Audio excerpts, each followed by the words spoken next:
तो एक कथा है, फसलों हिजरा के तराने मैं ही तो गाता हूँ। फसलों हिजरा के तराने मैं ही तो गाता हूँ, अब तेरा नाम किसी को नहीं बतलाता।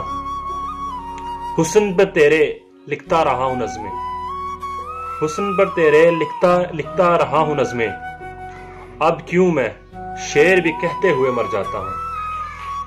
और गजल से कुछ अशार हैं कि दिल भर गया हिज्र से, अब कुछ नया भी हो। दिल भर गया हिज्र से, अब कुछ नया भी हो। जी चाहता है अब कोई तेरे सिवा भी हो। खेला है तू बहुत मेरे जज्बात से के अब, खेला है तू बहुत मेरे जज्बात से के अब, बस कर हमें तू बख्श के अब दिल से रिहा भी हो। और एक और कथा है कि मैंने उसको गुलाब भेजा था, मैंने उसको गुलाब भेजा था, चाहतों का हिसाब भेजा था, अब के ज़हनी मरीज बन गया है, अब के ज़हनी मरीज बन गया है आदमी जो जनाब भेजा था।